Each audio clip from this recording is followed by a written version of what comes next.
la liberté à tout prix. Le compte à rebours est lancé.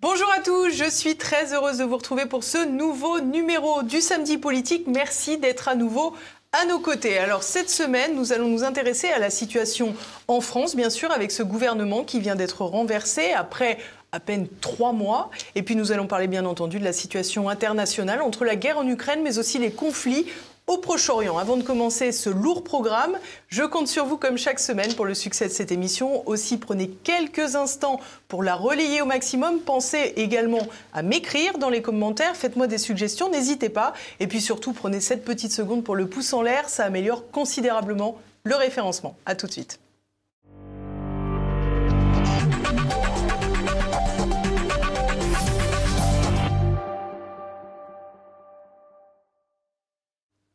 Et à mes côtés aujourd'hui, François Asselineau. Bonjour monsieur. Merci beaucoup d'être avec nous. Vous êtes président de l'UPR. Alors François Asselineau, aujourd'hui, évidemment, nous allons parler de l'actualité en France, de ce gouvernement qui vient d'être renversé. Pour commencer cette émission, on regarde tout de suite Yaël Braun-Pivet, la présidente de l'Assemblée nationale. Voici le résultat du scrutin. Majorité requise pour l'adoption de la motion de censure 288. Pour l'adoption 331. La majorité requise étant atteinte, la première motion de censure est adoptée. Il n'y a pas lieu de mettre aux voix la seconde motion. Les conclusions de la commission mixte paritaire sur le projet de loi de financement de la sécurité sociale pour 2025 sont donc considérées comme rejetées. En raison de l'adoption de la motion de censure et conformément à l'article 50 de la Constitution, le Premier ministre doit remettre au président de la République la démission du gouvernement. Les travaux de l'Assemblée nationale sont ajournés. La séance est levée.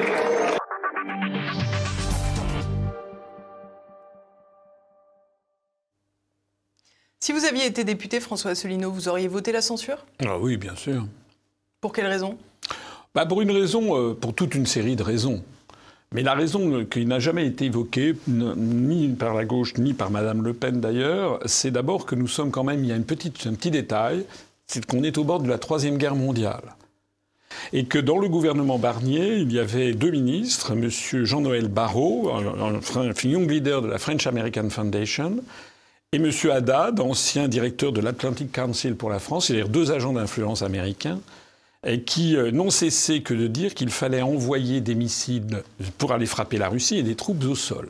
Or, ceci a été décidé, annoncé, sans que jamais la représentation nationale n'ait eu à se prononcer, et sans que jamais on ait demandé aux Français s'ils étaient d'accord pour entrer en guerre contre la Russie, au risque de se ramasser sur la tête un missile Oreshnik, par exemple, comme celui qui a été envoyé à titre de semonce par les Russes. Donc déjà, sur ce sujet qui, excusez-moi, c'est un tout petit peu plus important que le malus automobile dont parle Madame Le Pen. C'est un sujet absolument fondamental qui a été complètement évacué du débat. La France est une espèce de pousse au crime, beaucoup plus, par exemple, que l'Italie, que l'Allemagne, a fortiori que les États-Unis, d'ailleurs, qui veulent calmer le jeu. Donc la France est devenue une espèce de porte-parole de l'État profond américain, sans que jamais les Français n'aient été amenés à se décider. Et moi, là-dedans, M. Barnier, je suis désolé, M. Barnier, qu'est-ce qu'il a apporté ? En fait, il s'est complètement couché sur le narratif face au narratif américain. On est un peu surpris, pardonnez-moi François Asselineau, mais on est un peu surpris de vous entendre en ces termes sur Michel Barnier, puisque lors de sa nomination à Matignon, vous n'étiez pas enthousiaste. Pour autant, vous étiez plutôt...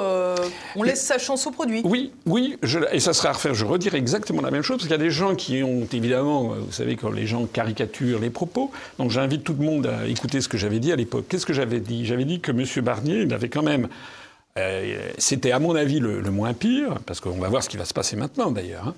C'était à mon avis le moins pire, et surtout, il avait fait quelque chose que j'avais rappelé, c'est qu'au moment de la campagne pour avoir l'investiture des Républicains en 2021 pour la présidentielle, il avait annoncé qu'il fallait que si lui il était élu, il suspendrait l'application des articles des traités européens sur les questions migratoires. Voilà. Et également l'application des décisions de la Cour de justice de l'Union européenne et de la Cour européenne des droits de l'homme.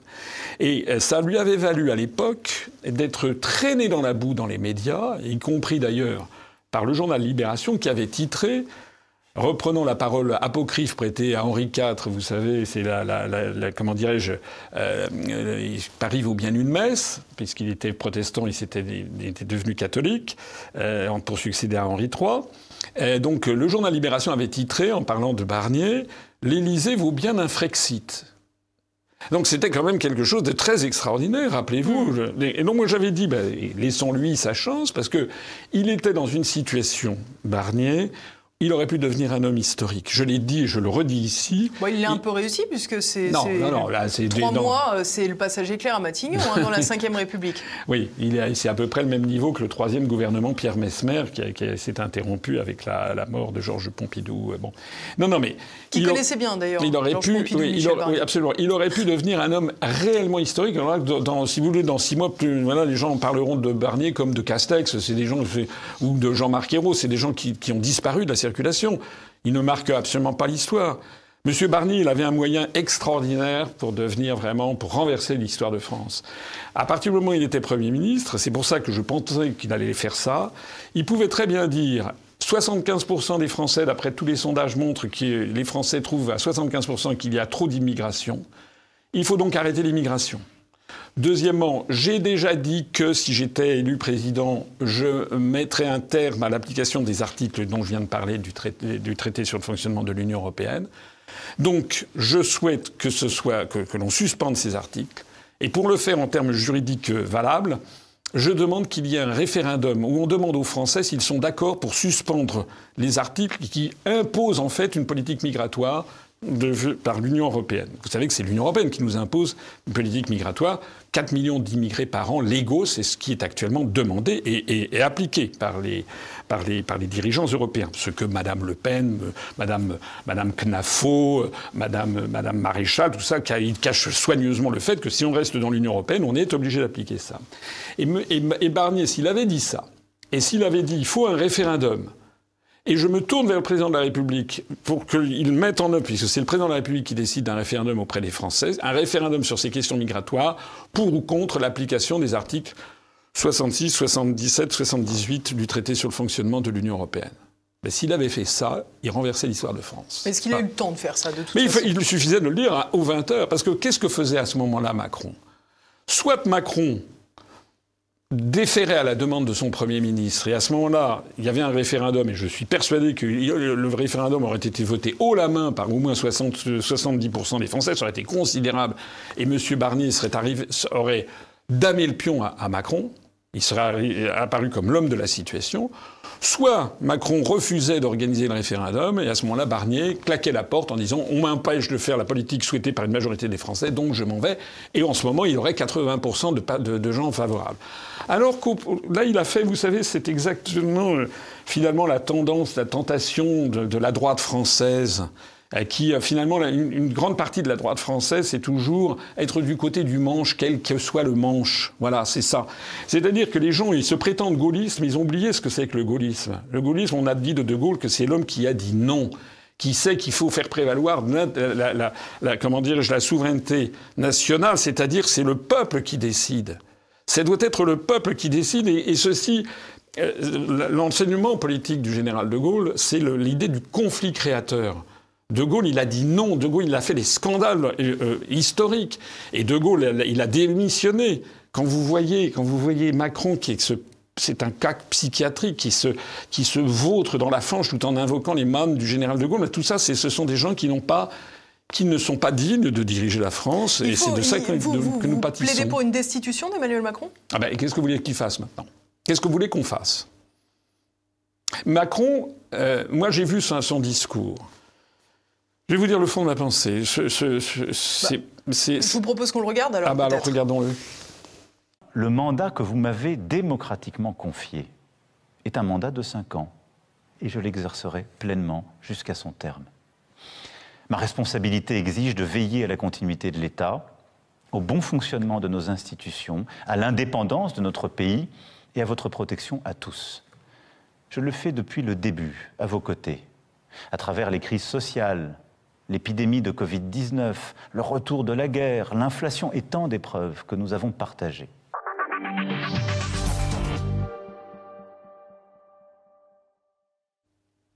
Alors, qu'avez-vous pensé de cette allocution ? Il a aussi dit cette phrase extraordinaire qu'il n'assumerait jamais l'irresponsabilité des autres. C'est quand même incroyable. C'est-à-dire qu'il rejette sur les autres tout le désastre. Quand vous écoutez Macron, on a l'impression de quelqu'un qui vit dans un rêve, dans un monde qui n'existe pas. Macron est quelqu'un qui est profondément rejeté par 80% ou 75% de la population. Donc normalement, il devrait se retirer. Le chaos dans lequel on est, c'est à cause de lui. C'est parce qu'il a fait une dissolution. Et c'est parce que par ailleurs, il y a eu ces jeux politiciens qui ont empêché de faire apparaître une majorité solide. Quand je vois que toute la droite anti-Rassemblement National s'est fait élire en soutenant LFI et réciproquement, et que maintenant les mêmes qui ont fait ça reprochent au RN d'avoir mélangé ses voix à LFI, ça c'est incroyable. Mais qui est dupe ? Il y a de moins en moins de Français qui sont dupes. Moi, quand j'ai vu Macron, j'ai trouvé qu'il avait parfois le souffle court. J'ai trouvé qu'il y avait certains passages qui donnaient l'impression de quelqu'un d'un peu angoissé. Et finalement, le message essentiel qu'il a dit, c'est « Je suis là jusqu'en 2027 et je vous emmerde ». Voilà. Pour reprendre son expression quand il avait dit que je voulais emmerder les Français. Voilà. Donc face à ça, on est dans une situation où la France est vraiment dans une situation financière calamiteuse, diplomatique, militaire, industrielle, agricole. Là, on est en train de laisser Madame von der Leyen en Argentine risquer de signer l'accord du Mercosur, etc. Nos intérêts ne sont absolument plus défendus. En matière industrielle, on avait un ministre là qui nous a dit à la mi-novembre qu'il s'attendait à des milliers de pertes d'emplois industriels. Enfin, c'est une bérésina dans tous les domaines. Et il s'accroche. Alors face à ça, il y a des appels à la démission. Mais des appels à la démission, il faut ne pas comprendre qui est Macron. Macron ne va jamais démissionner. C'est un psychopathe. C'est quelqu'un, si vous voulez, d'abord, il a l'immunité judiciaire en tant que président. Donc ça, il ne va pas le lâcher. Deuxièmement, c'est quelqu'un de très narcissique. Donc lui, son truc, c'est de se promener comme ça à travers la planète, de donner des bons points, etc. C'est de se mettre en avant. C'est pas un chef d'État. Vous avez vu dans son discours hier, de quoi il s'est vanté ? Il s'est vanté des Jeux Olympiques et de Notre-Dame de Paris. Voilà. Il y aurait des choses à dire sur l'un comme sur l'autre d'ailleurs. Mais enfin, ça, c'est pas un président de la République. Ça, c'est un organisateur d'événementiel. Il s'est trompé de profession. Et c'est pas quelqu'un qui dirige la France qui dit ça. Vous imaginez le général de Gaulle en train de se dire, voilà, j'ai une grande réussite, on a réparé une cathédrale. Non, ça va pas. Ça va pas du tout. Bon. Moi, je vois quelqu'un qui est en souffrance avec Macron. Et je vois quelqu'un qui doit donc normalement faire l'objet d'une procédure de destitution puisqu'il ne veut pas se retirer. Qu'est-ce que vous voulez dire par quelqu'un qui est en souffrance ? Psychologiquement. Vous avez vu, il vit dans un autre monde, dans un autre univers. Il dit que tout est de la faute des autres. Lui, c'est un grand succès. Enfin, regardez la France, dans quel état il a laissé la France. En matière financière, on est aux abois. Vous avez vu que les taux d'intérêt sur la France, sur les obligations de 10 ans, on est les pires de l'Europe. Maintenant, les marchés financiers demandent plus de rémunération pour acheter de la dette française qu'à la Grèce. Ça a duré que 24 heures. Oui, enfin, on est au niveau de la Grèce. C'est incroyable.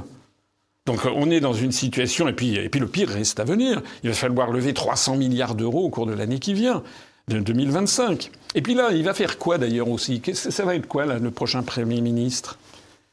On ne sait pas. Il avait d'ailleurs annoncé, il ment comme il respire, il avait annoncé qu'il allait nommer très vite quelqu'un. Voilà. 24 heures. Oui. Voilà. Et puis en fait, non, c'est reparti pour un tour. Et on voit naturellement toujours les mêmes tamanoirs là, qui repointent le museau parce qu'ils sentent la gamelle. Alors vous avez Bayrou, vous avez Monsieur Lecornu, Madame Ségolène Royal, toute honte bue. Mais vous avez vu Madame Ségolène Royal ? Mais c'est incroyable, elle s'invite sur les plateaux télé en disant que c'est elle qu'il faut, mais c'est incroyable. Il est probable qu'on l'ait invitée sur les plateaux télé. Il est probable qu'on l'ait invitée sur Oui, bien entendu, mais enfin, elle a écrit de partout. Enfin, on va voir, je sais pas, on va bientôt voir, voilà, monsieur Xavier Bertrand, ça ne saurait tarder.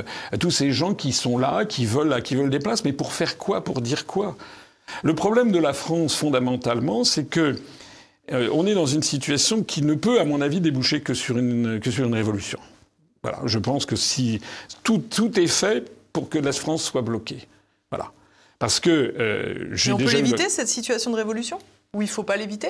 Vous êtes révolutionnaire? Moi, je fais depuis bientôt 18 ans un parti politique qui essaie d'expliquer aux Français où est le problème. Le problème, c'est que tant qu'on est dans l'Union européenne, dans l'euro et dans l'OTAN, on ne peut aller qu'au désastre. Là, visiblement, si je peux me permettre, c'est pas le seul problème quand même.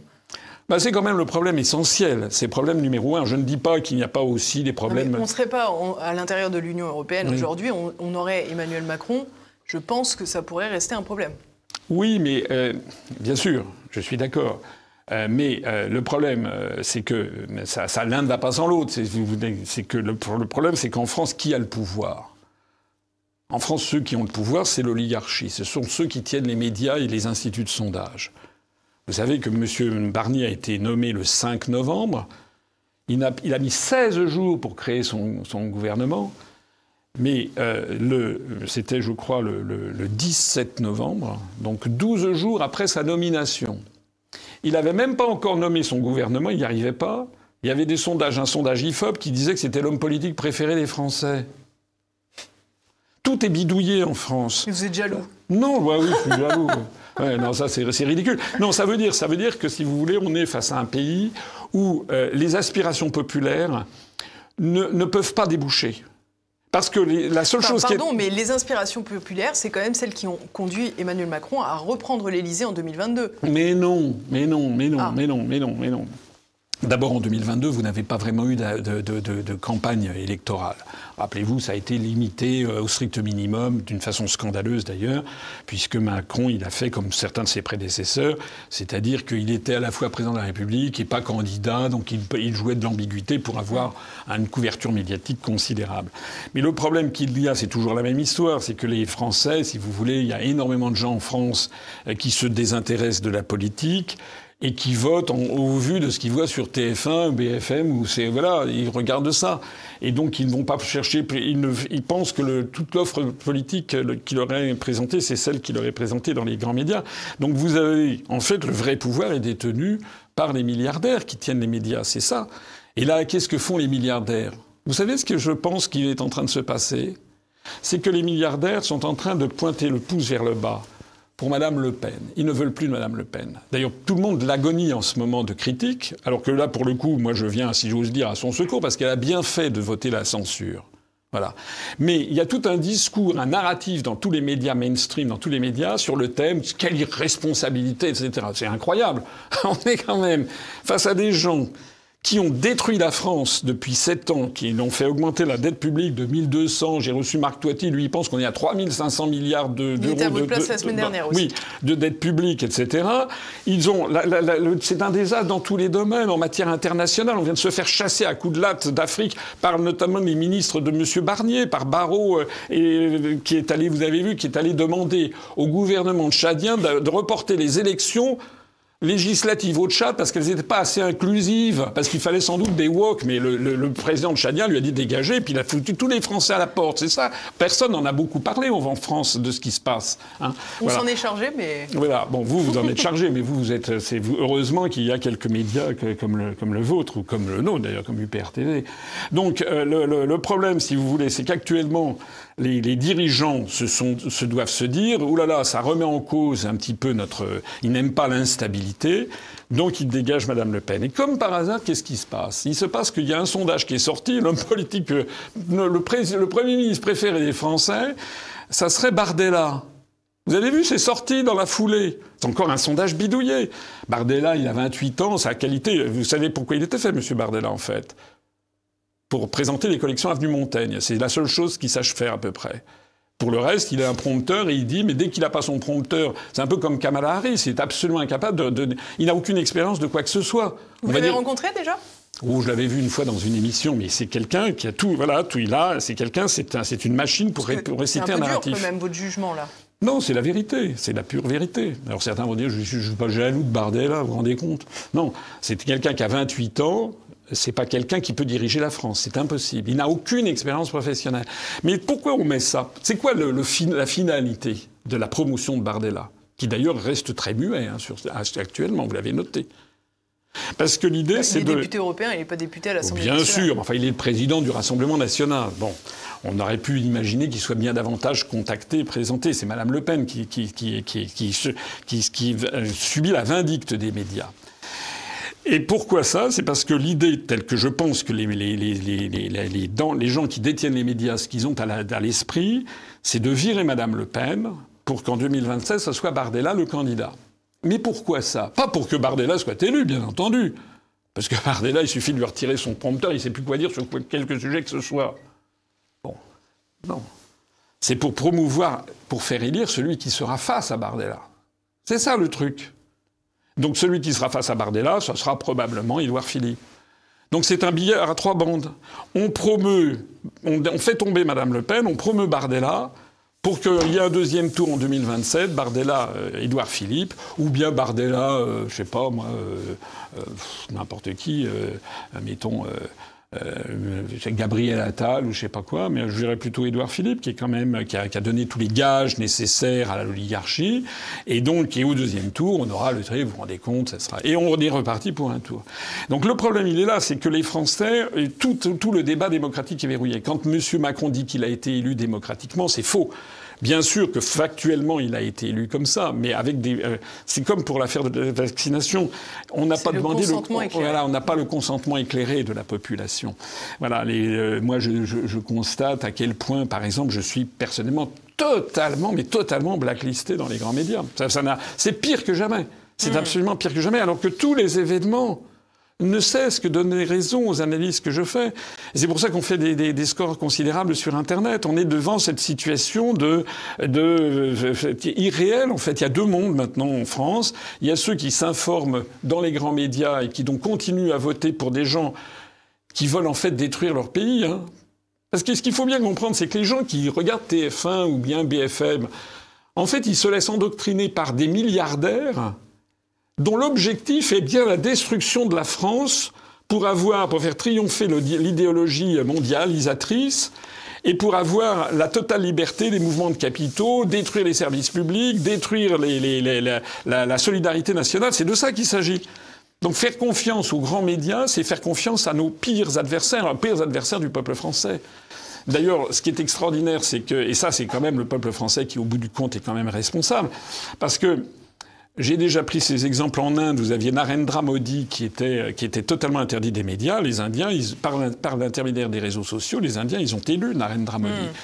En Slovaquie, M. Robert Fico, il était interdit des médias. C'est quand même, mais par l'intermédiaire des réseaux sociaux, les Slovaques l'ont nommé Premier ministre. En Roumanie, M. Georgescu, il était pestiféré, c'est par l'intermédiaire de TikTok, notamment, que les gens y sont allés. Donc ça veut dire que vous avez... Si je peux me permettre, Donald Trump mais voilà. empêché par donc les vous médias du avez, système. si vous voulez, on a l'impression quand même que les Américains, les Slovaques, les Roumains, les Indiens et d'autres encore sont capables de se redresser face au pouvoir du tout médiatique. Et les Français, non, il y a une espèce de gigantesque apathie comme Jean-Michel qui sont là et qui ils sont prêts à aller se faire. Enfin, c'est fou, quoi. C'est affreux.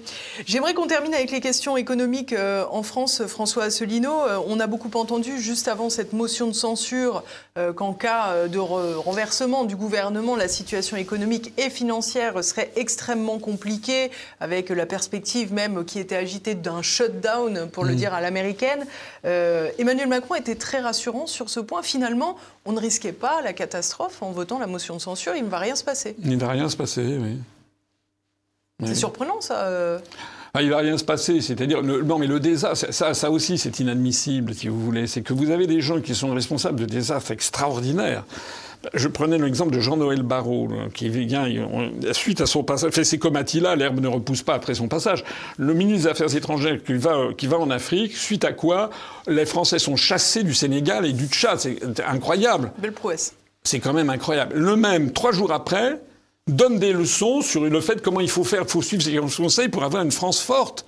Alors, ce sont les mêmes qui ont fait qu'on a une augmentation de, je sais plus combien, 1000 milliards d'euros de dette, pour rien en plus, pour rien, et qui sont responsables d'un désastre financier sans équivalent quasiment dans notre histoire, et qui donnent des leçons de responsabilité. Mais c'est incroyable. C'est incroyable d'avoir ça. Et le pire, c'est que vous avez les journalistes, la grande majorité des journalistes, qui continuent à cirer les ponts de cette mafia. Mais c'est incroyable. Donc il y a, moi, ce que je vois monter dans la population, c'est sans doute encore un sentiment minoritaire, mais il y a un sentiment de plus en plus important de gens qui veulent tout envoyer balader. Tout envoyer balader.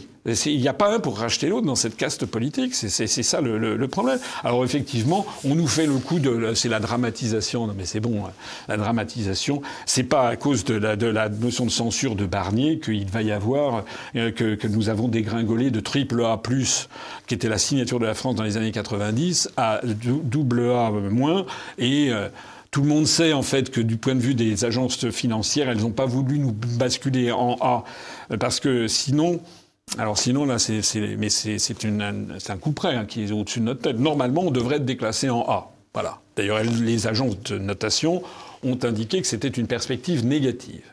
Sauf que si on passe de AA- à A plus ou à je sais pas quoi, à ce moment-là, mécaniquement, vous avez toute une série d'investisseurs internationaux qui ne peuvent plus acheter de la dette française, parce que ça fait partie des décisions de leur conseil d'administration, de leur investment policy, de leur politique d'investissement.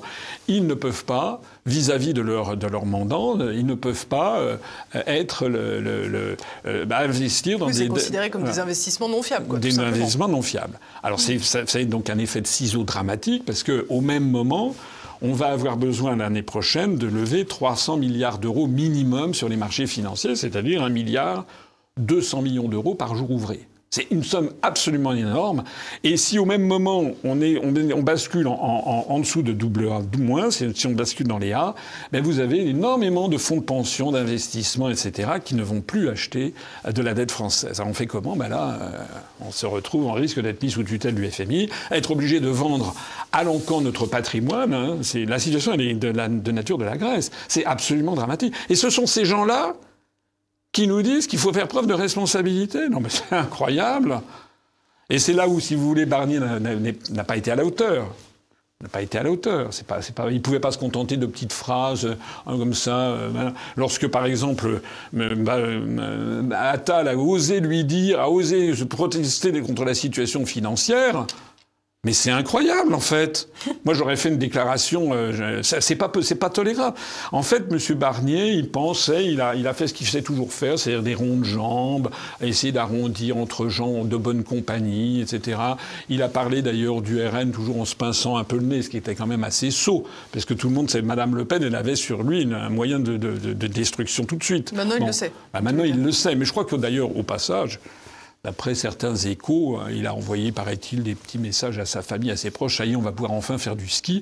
J'ai l'impression qu'il n'est pas forcément mécontent d'être parti dans cette situation.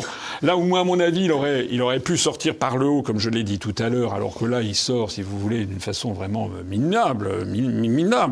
Mais le problème, c'est que il reste devant nous.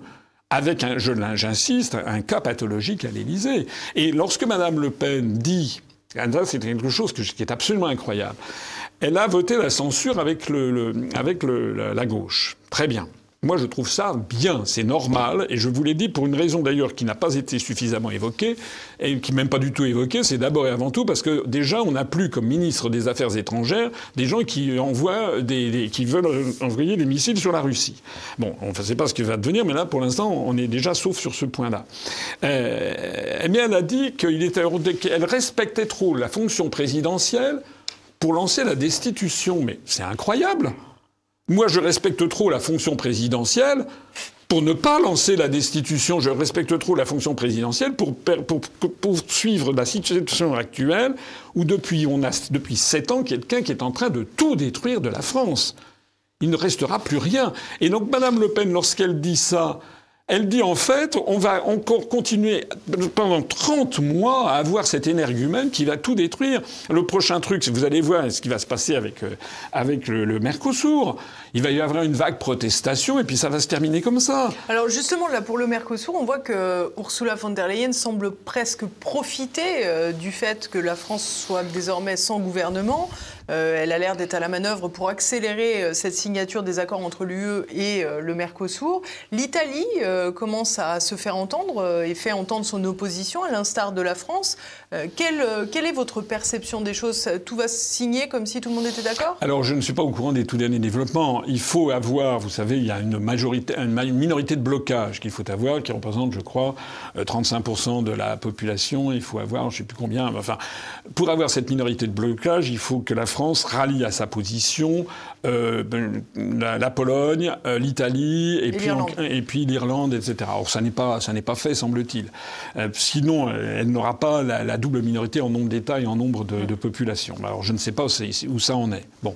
Mais moi, il y a une chose que je sais en tout cas, c'est... vous avez vu ce qu'a dit Robert Fico. Enfin, je ne sais pas si vous l'avez vu, mais... Le Premier ministre de Slovaquie dont je parlais tout à l'heure... Qui a échappé à une tentative d'assassinat. Qui a échappé à une tentative d'assassinat. D'ailleurs, il y a une corrélation assez importante entre les gens qui se font élire contre les médias et ceux qui souffrent de tentatives d'assassinat. Je ne sais pas si vous avez remarqué. Bon. C'est arrivé à Evo Morales, là, en Bolivie. Corrélation n'est pas causalité. Oui, je sais, mais je fais simplement une corrélation. Trump, il a failli y passer. Là, c'est Robert Fico. Enfin, c'est quand même quelque chose d'assez étonnant. Robert Fico, donc, ou Fico, je crois qu'on dit en slovaque, le Premier ministre, il a regimbé, là, il y a 2 jours, parce que vous savez que vous avez une dame qui s'appelle Madame Kaja Kallas, qui doit avoir 35 ans, et qui est estonienne, qui est la fille de son père. Bon, jusque-là, vous pouvez suivre. Mais le père de Madame Kaja Kallas s'appelle Siim Kallas. Et c'est un type qui était du temps de l'URSS. C'était en République socialiste soviétique d'Estonie. Il a été ministre des Finances. Il a été gouverneur de la Banque centrale d'Estonie. Bien. Et il était, au moment où il y a eu l'effondrement du camp socialiste, il est parti de là, il y a eu 10 millions ou 20 millions de dollars qui ont disparu des caisses de la Banque centrale d'Estonie. Bon, il a donc été, tous les regards se sont tournés vers le gouverneur de la Banque centrale.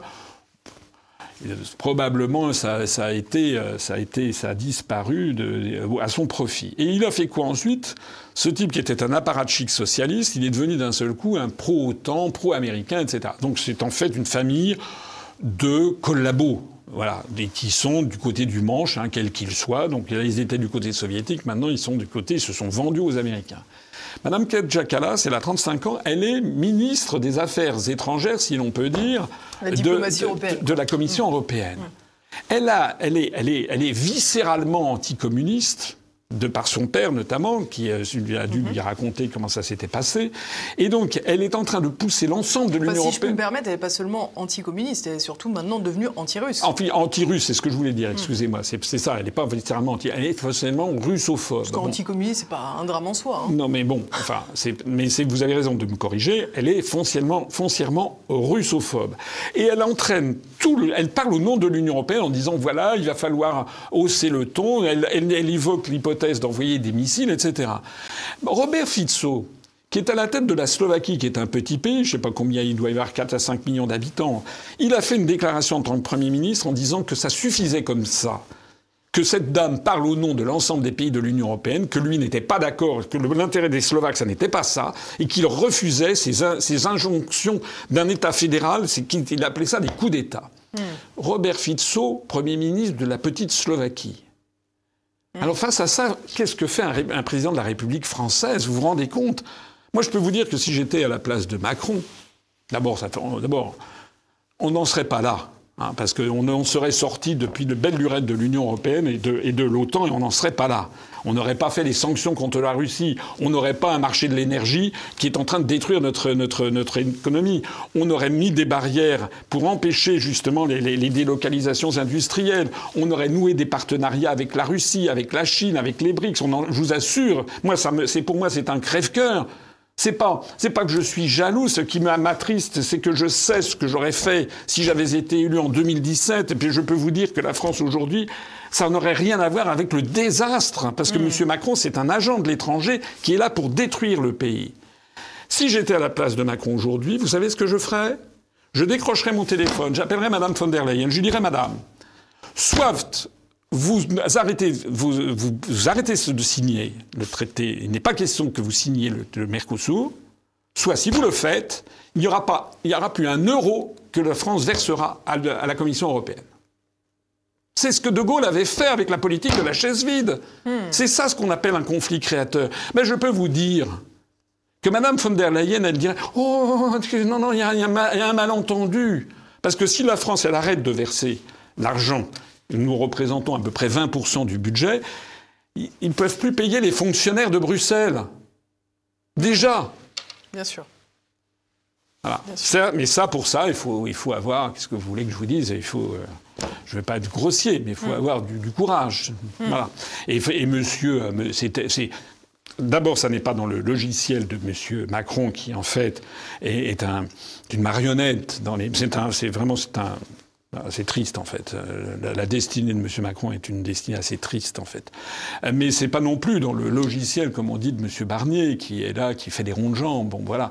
Non, on ne fait pas des ronds de jambes avec Mme von der Leyen, qui, sciemment d'ailleurs, a toute une politique pour dézinguer la France. Parce que lorsqu'elle a nommé, par exemple, comme commissaire chargé de l'agriculture, elle a nommé le luxembourgeois, où il n'y a pas d'agriculture au Luxembourg, et eux, ils ont les intérêts à faire marcher les circuits financiers. Bien sûr. Donc le commissaire chargé de l'agriculture, il a intérêt à détruire l'agriculture française. Vous vous rendez compte? Elle a nommé Mme von der Leyen, je le disais tout à l'heure, Mme Kaja Kallas aux affaires étrangères, parce qu'elle sait que c'est un agent, qu'elle est dans la main des Américains de l'OTAN, comme elle. Et nous, on a quoi? Nous, on a ce pauvre Séjourné, Stéphane Séjourné. Elle a chargé de vice-président, chargé de, je sais pas quoi, du bien-être industriel, du redressement industriel. Mais c'est comme Hollande qui avait nommé Montebourg, vous savez, chargé du redressement productif.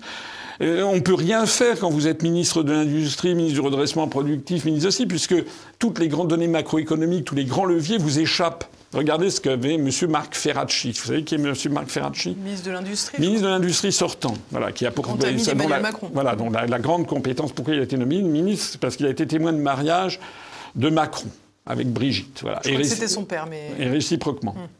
C'était témoin de mariage. On va, si vous voulez bien... Je termine, parce que Marc Ferracci...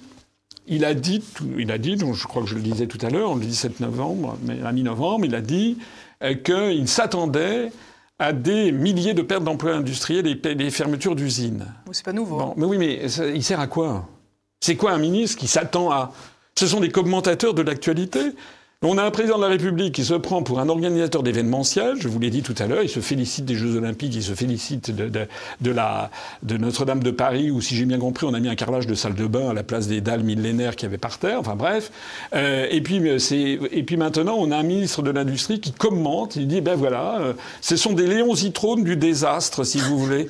Ils sont là en train de commenter le désastre, voilà. Mais c'est fou, quoi.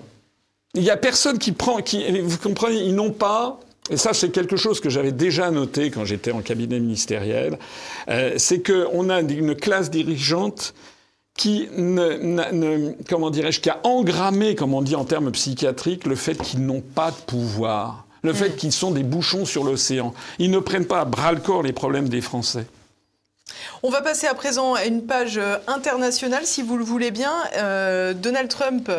va donc rejoindre la Maison-Blanche à nouveau le 20 janvier prochain. Il avait fait la promesse d'en finir avec la guerre en Ukraine. Néanmoins, il y a quelques jours, les États-Unis, on ne sait par quelle voie, a autorisé des frappes en profondeur sur la Russie. On voit qu'il y a une augmentation des tensions, notamment avec la riposte russe qui a lancé un missile hypersonique Oreshnik. Ce que je vous propose, c'est d'écouter Hervé Carès, spécialiste de la gestion de crise et ancien militaire. Il était à votre place il y a quelques semaines et il nous expliquait ce que changeait le missile Oreshnik. Je pense qu'il ne faut pas parler d'escalade, il faut parler de réponses graduées, hein, et notamment de la part des Russes. Et en se référant à la réponse graduée des années 60 des États-Unis en matière de dissuasion nucléaire, avec une différence notable et qui est d'une certaine manière révolutionnaire, c'est que par la suprématie technologique qu'ont les Russes avec les vecteurs hypersoniques, ils ont rajouté en fait une étape à cette réponse graduée. C'est une étape de dissuasion conventionnelle au moyen de vecteurs hypersoniques. Et cette étape qui n'existait pas, qui est révolutionnaire, pose un vrai problème stratégique aux Occidentaux, parce qu'eux, ils ont une dissuasion essentiellement et exclusivement nucléaire, avec pas de niveau de graduation ou de gradation, d'escalation ou d'escalade, et ils sont dans une impasse stratégique.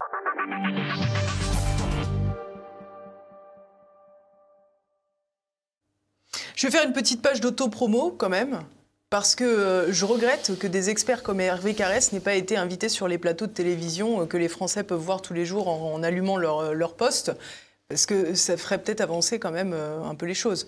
Mais écoutez, vous avez raison. Il en est, c'est Hervé Carès, Sylvain Ferreira. Bien sûr. Il y a en France des gens qui ont des experts, des vrais experts qui disent la vérité. Mais c'est pareil pour... comme vous, j'ai reçu donc Marc Toiti, que je connais bien maintenant, j'ai fait une vidéo hier, on va la sortir. Marc Toiti, c'est un économiste qui a du bon sens et qui dit des choses... Bon, il n'ose pas aller jusqu'au bout, même s'il le pense beaucoup. Il faut sortir de l'euro. Il a fait un ouvrage pour dire que l'euro allait exploser. Mais enfin, il le pense très très fort, mais il n'ose pas trop le dire. Mais il est de toute façon blacklisté dans les médias. Donc voilà quelqu'un. Il m'a raconté comment il a été reçu par comment s'appelle-t-il, Bruno Le Maire, où il était allé expliquer à Bruno Le Maire le désastre. Mais il y avait toute une cour autour de Bruno Le Maire qui expliquait que non, on pouvait continuer à s'endetter de façon considérable. Donc en fait, les médias, on en revient toujours au même point. On l'a vu sur l'affaire de la Covid. Bon, maintenant, les langues commencent à se délier, pas seulement les langues, mais les rapports. Vous avez vu ce rapport qui vient des États-Unis, de la Chambre des représentants, qui explique que désormais, en effet, c'est quasiment certain que le virus a été créé en laboratoire. On sait aussi que les injections ARNM ont des effets secondaires très, très graves et que ça ne protégeait pas autant que ce qu'on avait dit, même peut-être pas du tout, etc. Et puis que, bon... rappelez-vous qu'en France, le professeur Montagnier, prix Nobel de médecine, a été interdit d'antenne. Et Patrick Cohen, par exemple, je ne sais même pas s'il a son bac, mais enfin en tout cas il n'a jamais fait un jour d'études de médecine, le traitait de complotiste. Et le professeur Montagnier, prix Nobel de médecine, qui tirait la sonnette d'alarme, qui disait ce virus a été fait en laboratoire et qui mettait en garde contre les injections ARNM, il est mort dans l'anonymat. Il n'a même pas eu voilà, je lui ai proposé, moi je suis pas le seul, il faudrait l'élever à titre posthume à la dignité de Grande Croix de la Légion d'honneur.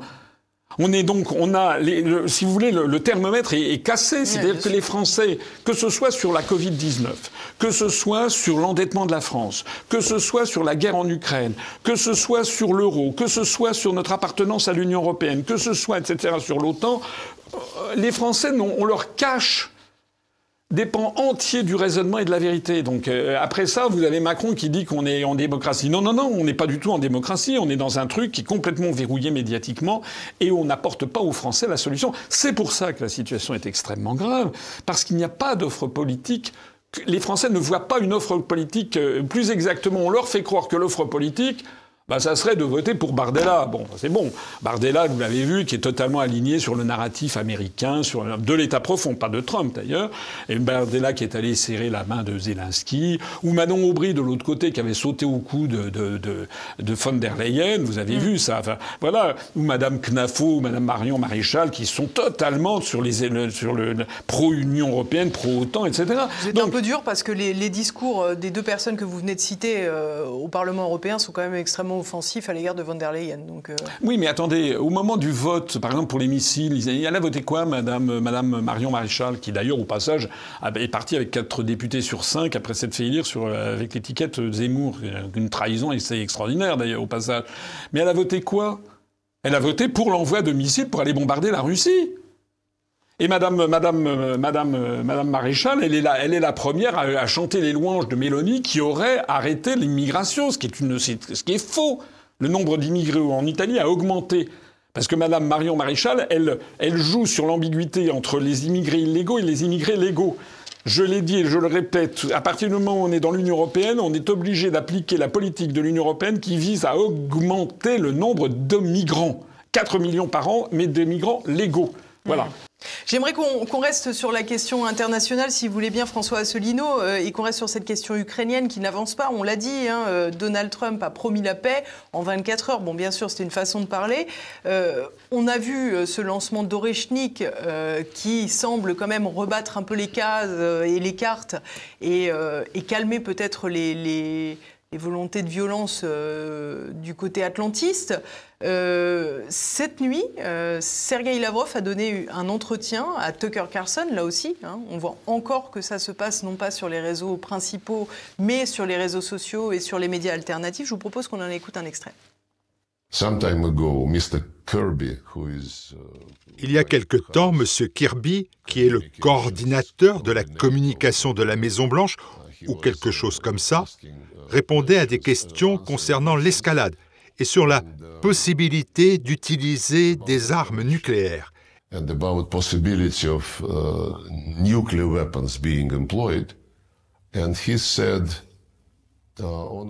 il a dit « Oh non, non, nous ne voulons pas d'escalade parce que s'il y a un élément nucléaire, nos alliés européens en souffriraient. » Ainsi, même sur le plan mental, il exclut que les États-Unis en pâtissent.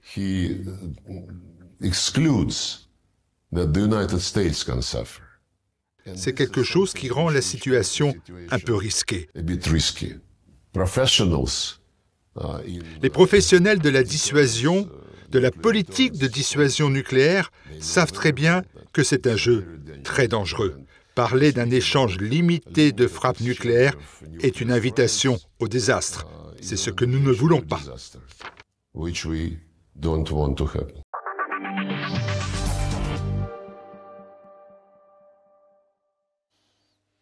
On a le sentiment finalement que la Russie a totalement transformé la politique de dissuasion nucléaire, plutôt en faveur du retardement du déclenchement nucléaire.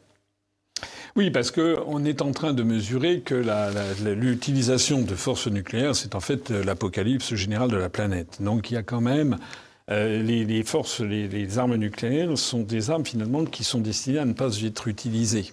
Voilà. Et donc, depuis cette conception, c'était la MAD qu'on disait dans les années 70, Mutual Assured Destruction, hein, ça veut dire fou en anglais.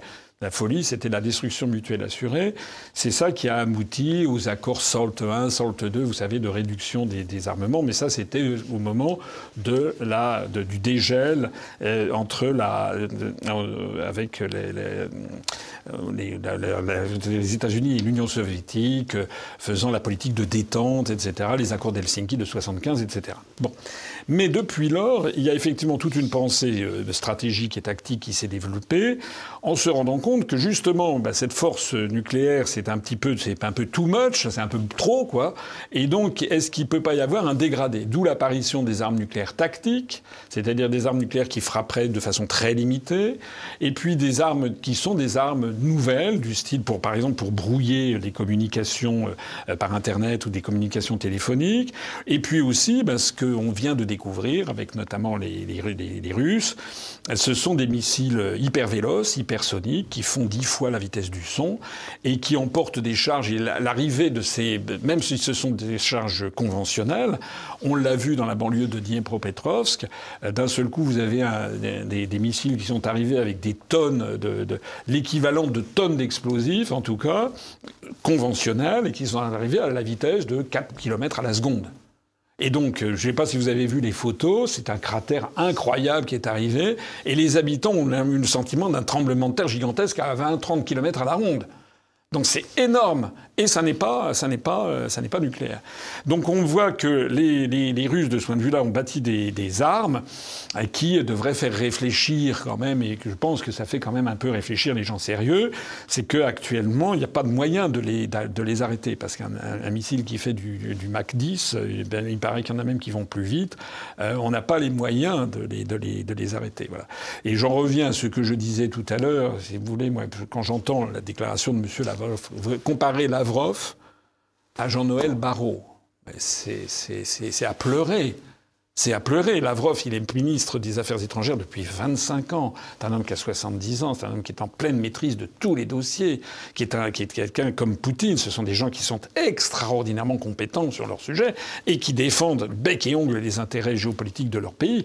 Alors que nous, on a une espèce de muscadin. Vous avez le dernier truc en date, là, il a son téléphone. Tout le monde a écouté le téléphone du ministère des Affaires étrangères. Il a refusé de le donner. Qu'est-ce que c'est que ça? Vous me direz, ça ne doit pas être très intéressant ce qu'il y a sur le téléphone du ministre des Affaires étrangères français. C'est quoi? C'est un larbin. Mais vous vous rendez compte à quel point on est tombé? Et moi, ce que je trouve absolument tragique, c'est que là, lors des débats qu'il y a eu à l'Assemblée nationale, le Barnier il est tombé sur un problème de financement de la sécurité sociale. Bon, d'accord. C'est vrai que c'est important. C'est vrai que je suis d'accord sur le fait qu'il ne faut plus qu'il y ait d'augmentation d'impôts. Il ne faut plus, et M. Barnier va augmenter encore les impôts de 40 milliards d'euros. Il faut maintenir le pouvoir d'achat des catégories les plus modestes de la population et des retraités. Là, je suis vraiment d'accord avec ce que disait Mme Le Pen, pas que elle d'ailleurs, ou de l'autre côté de l'hémicycle, il y avait aussi des gens qui disaient la même chose. Je suis d'accord. On fait les économies où? Mais alors justement, Barnier, il a fait quoi comme économie? Barnier, il nous a sorti, il appelle à faire des économies. Première chose qu'il présente, c'est un gouvernement avec 42 ministres. Mais c'est incroyable. Et vous avez Madame Borne. Vous avez vu Madame Borne qui a expliqué qu'il était hors de question qu'on lui retire son chauffeur et sa voiture à vie. D'ailleurs, c'est assez extraordinaire. Madame Borne, vous avez vu, elle a dit c'est tout à fait normal que les premiers ministres ils aient des privilèges comme ça à vie. Elle a dit, vous avez vu pourquoi? Elle a dit parce que, bon, compte tenu de ce que j'ai fait, je risque quand même d'être molesté ou agressé dans la rue. Mais elle témoigne qu'on n'est plus dans une démocratie, en fait. Parce que normalement, dans une démocratie, quelqu'un qui... Démocratie, c'est pas non plus là où le peuple peut s'en prendre physiquement aux dirigeants politiques. Non, mais tout le monde sait que ça... Elle n'a fait que des 49-3. Elle en a fait 23 ou 24 pour imposer une réforme de la retraite que les Français ne voulaient pas. Et elle sait mieux que les Français ce qu'il faut. Alors maintenant, effectivement, elle veut une protection rapprochée, elle veut une protection permanente, en fait. Voilà. Donc c'est quand même hallucinant. Donc moi, j'en reviens à mon propos. Bien sûr que ce sont des sujets qui sont graves, mais ça, c'est encore beaucoup, beaucoup plus grave. Si vous voulez que la France, qui n'est pas parmi les dirigeants français, parmi les parlementaires, qu'il n'y ait personne qui ait voulu mettre au-dessus de la pile le problème qu'on risque d'être anéanti dans une guerre nucléaire, ou si pas une guerre nucléaire, qu'à force d'aller titiller l'ours russe, de lui tirer les poils du nez... Bon, qu'un jour, qui c'est qui va nous dire qu'on ne va pas se ramasser une noisette, là, Orechnik, c'est la noisette, hein, comme quand vous allez au café, vous demandez une noisette, sauf que là, ça ne va pas être une petite tasse de café, là, c'est un missile qui fait du Mach 10, et les Russes, qu'est-ce qu'on fait si les Russes envoient ça sur je sais pas moi, sur une usine désaffectée en France, une usine d'armement dans la région de Bourges ou de Vierzon en pleine nuit où il y a personne, où il y a 2-3 morts et puis il y a un cratère de 500 mètres de diamètre. Alors que ça serait tiré en pleine nuit depuis Arkhangel, que ça met 12 minutes ou 14 minutes pour arriver. On n'a pas les moyens. On fait quoi? Là, vous imaginez le lendemain matin, les Français, qu'est-ce qu'ils disent? Qu'il faut entrer en guerre contre la Russie, j'imagine. C'est ça, qu'on va rentrer en guerre contre la première puissance nucléaire mondiale ou la deuxième. Ils ont 4500, je crois, de mémoire, même peut-être un peu plus, peut-être 5000 ogives nucléaires en état de fonctionnement. Nous, on en a, je crois, quelque chose comme 250, sans compter tous les appareils électroniques, etc. Donc, si vous voulez, c'est malheureusement, quand on aime l'histoire, quand on apprécie l'histoire de France, enfin, l'apprécier quand on la comprend, on retombe sur des grands schémas habituels des désastres, des grands désastres français. Comment est-ce qu'on a eu la guerre de 1870 et l'effondrement du Second Empire? C'est parce que dans l'entourage de Napoléon III, on s'était monté le bourrichon sur le fait qu'on était meilleur que les Allemands. L'Allemagne avec Bismarck, avait gagné la bataille de Sadova de 1866, qui est une bataille absolument essentielle dans l'histoire de l'Europe, puisque c'est à partir de ce moment-là que Bismarck va pouvoir commencer à fédérer le Deuxième Reich, qu'il proclamera d'ailleurs en 1871, en janvier, dans la Galerie des Glaces à Versailles. Donc, en 1870, on a, face à la France, on a une armée allemande, une armée prussienne, qui est extraordinairement, qui a fait victoire sur victoire, la bataille du Schleswig-Holstein, la bataille de Sadova, et qui a 50% de force en plus, qui sont hyper entraînés, hyper armés, etc., avec une capacité d'ailleurs de mobiliser encore d'autres troupes ailleurs. Et nous, on n'a rien. Si, la seule chose qu'on a comme avantage, c'est le fusil chasse-peau. C'est la seule chose. Et vous avez des militaires qui défilent, comme actuellement, vous avez des militaires du style, le monsieur Yakovlev, là, le général français, qui défile sur les plateaux TV pour nous expliquer depuis 2 ans et demi que la Russie est complètement écrasée et que la Russie est battue et que Poutine est en train de mourir de ses cancers généralisés. Ça, c'est un général qui se déplace sur les plateaux télé. Comme nous, on avait à l'époque, dans l'entourage de Napoléon III, des gens qui disaient que l'armée française, elle était prête jusqu'au dernier bouton de guêtre. C'était ça qu'on nous disait. Et qu'est-ce qui s'est passé? Ça a été un désastre national. Et tous nos grands désastres nationaux ont été faits justement sur ce caractère prime-sautier, superficiel que beaucoup de peuples nous reprochent. Ce que nous reprochent les peuples d'Europe du Nord ou les Allemands, c'est la légèreté française, l'inconséquence française. Voilà, là on est en pleine inconséquence. On a des gens qui discutaillent, là, excusez-moi, mais sur le malus automobile, alors qu'au même moment on a l'une des toutes premières puissances mondiales qui risque quand même de nous envoyer, que l'on titille depuis des années maintenant, avec des ministres, des muscadins comme monsieur Haddad ou monsieur Barrot, qui viennent dire qu'il faut aller envoyer des troupes au sol. Voilà, on est, ou c'est comme en 1940. Hein. Paraît-il que nous avions des généraux qui nous expliquaient que de toute façon les Allemands ne pourraient pas passer parce qu'on avait la ligne Maginot. Mais ils s'étaient pas rendu compte que tout simplement il y aurait l'offensive Guderian qui passerait par les Ardennes, qui contournerait, qu'on serait, excusez-moi, à poil, quoi. Voilà. Ben c'est ça. C'est-à-dire que là, on a des gens qui mais c'est dingue! Et qui est pas un seul responsable politique français ayant accès aux médias, parce que moi, je n'ai pas accès aux médias. Monsieur Sylvain Ferreira, monsieur Carès n'ont pas accès aux médias de la même façon que monsieur Montagnier sur la Covid ou bien d'autres, ou le professeur Perron ou madame Henrion-Cône n'avaient pas accès aux médias. C'est-à-dire j'insiste sur cet aspect des choses, c'est que la France, tout est verrouillé et ceci ne peut déboucher, à mon avis, que sur une violence explosive un jour ou l'autre. Voilà. Parce qu'il y a un moment à partir duquel, lorsque les Français vont constater que leur niveau de vie commence à dégringoler de plus en plus, il y a un moment à partir duquel les gens vont être fous de rage. On ne leur offre pas une politique sereine, saine, posée, pondérée pour essayer de régler les problèmes. Moi, j'essaye de faire ça depuis 17 ans et demi. On m'interdit de parler. Bon, très bien. Ça va être exactement, on est dans une situation pré-révolutionnaire. Ça rappelle, je fais des références historiques, mais c'est important, c'est fondamental. Vous savez, tous les grands chefs d'État du monde, ils parlent de l'histoire. Vous avez vu Poutine, quand il a parlé de Trump, il a dit c'est un homme intelligent, il devrait se méfier parce que toute l'histoire des États-Unis est faite d'assassinats. C'est-à-dire que Poutine, c'est quelqu'un qui, à permanence, pense à l'histoire. De la même façon que le président, moi j'avais rencontré avec Chirac le président Chiang Zemin à Pékin. Mais Chiang Zemin, il avait parlé à Chirac du 19e siècle. Il lui avait parlé de Victor Hugo, il avait parlé à Chirac de l'offensive franco-anglaise en 1860. Donc nous, on a des gens qui sont des incompétents, qui ne connaissent rien à l'histoire de France et qui se croient les rois du monde. C'est pour ça qu'on a fait d'ailleurs des sanctions contre la Russie qui se retournent en pleine contre nous. Parlons, pour terminer cette émission, et rapidement, si vous voulez bien, François Asselineau, de l'histoire de France. Justement, ce samedi, c'est aussi le jour de la réouverture de la cathédrale Notre-Dame de Paris. Vous en avez dit un mot. Est-ce que ça vous émeut? Oui, alors, je ne suis pas allé sur place. Je n'ai pas vu à quoi ça ressemble. Bon. Moi, ce que je n'aime pas dans cette histoire, d'abord, toute cette histoire me paraît louche depuis le début. Bon. Si vous avez... moi, j'ai une maison de campagne voilà, qui a été construite en 1880. Il y a des poutres.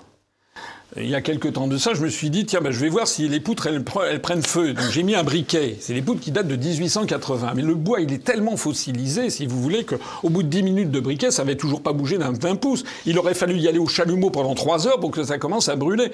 Là, on parlait de poutres qui ont pris feu instantanément à cause d'un mégot de cigarette, alors que ce sont des poutres millénaires. Donc ça, non, je suis désolé, il y a un problème. Il y a un problème de fond. Voilà. Et d'ailleurs, j'observe que ça fait maintenant, c'était en 2019, 5 ans après, officiellement, on ne sait toujours pas quelle est l'origine de ce sinistre. Donc déjà, si vous voulez, c'est un gros malaise, premièrement. Deuxièmement, je suis allé plusieurs fois dans ma vie à la cathédrale de Chartres. La cathédrale de Chartres, elle a été rénovée récemment. c'est joli, c'est très beau, ça a été entièrement ravalé à l'intérieur. Il y a des éclairages a giorno, si vous voulez. Vous avez une musique d'ambiance. Bon, heureusement, c'est quand même pas de la musique pop, c'est quand même des chants... Pas encore. Pas encore, ce sont des chants grégoriens. Mais, en fait, c'est un musée. C'est plus un lieu de culte. C'est devenu un musée où on se déplace là-dedans. C'est un musée. Voilà. Ça me rappelle aussi, dans un autre domaine, c'est pareil en Italie, il y a l'église Sainte-Marie au Lien, où il y a le Moïse de Michel-Ange. J'y étais allé avec mes parents en 1971, donc c'était une autre époque en fait. Et il y avait une foi religieuse, etc. Mais j'y suis allé il y a quelques années, c'est pareil, c'était entièrement nettoyé, etc. Musique d'ambiance, faut payer à l'entrée, il y a un circuit de visite. C'est plus un lieu de culte en fait, ce sont des musées. Et je pense que c'est ce qui va se passer probablement avec Notre-Dame. Je ne sais plus c'était qui, c'était Claudel, ou je ne sais plus qui s'était converti derrière un pilier. Si vous voulez, moi je collectionne les médailles. Les médailles en bronze. Ce qui est beau dans une médaille du XVIIIe siècle ou du XVIIe siècle, c'est la patine. Là, on a enlevé toute la patine. On a un truc qui est blanc, qui a été passé au Karcher. Avec des éclairages et avec un carrelage, on se croirait, je vous ai dit, c'est une espèce de galerie marchande, de galerie comme ça. Enfin, des photos. Alors, je ne sais pas. Peut-être que je vais réviser mon jugement. Je ne l'ai pas vu. Mais ce qui me met mal à l'aise aussi, c'est ce parti pris, en fait, de muséification de Notre-Dame. Alors, sans compter les rumeurs insistantes qui circulent sur des signaux maçonniques ou des signaux... Alors ça, je ne sais pas. Il faudrait aller regarder ça d'un petit peu plus près. Mais sans même aller jusque-là... Non, mais vous savez que sur la sphère Internet, tout le monde ne parle que de ça. Bon. Mais sans aller jusque-là, je suis un peu embarrassé par... On a l'impression d'enlever la magie et le mystère de ce lieu. Me semble-t-il. Peut-être que je vais réviser mon jugement. Puis le troisième point, c'est l'utilisation politique qui est faite de cette affaire par Macron. Enfin, c'est quand même incroyable, d'ailleurs. Enfin, je veux dire, pourquoi ? Ça n'est jamais qu'une cathédrale qui a été rénovée. Il convoque la planète entière à sa gloire. Il veut faire un discours à l'intérieur. Enfin, c'est quand même incroyable.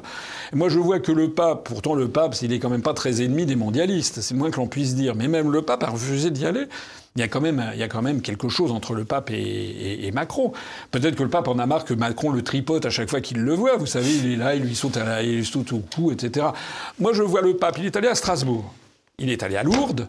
Il est allé à Marseille. Il va aller maintenant encore dans une semaine. Il refuse obstinément d'aller à Paris.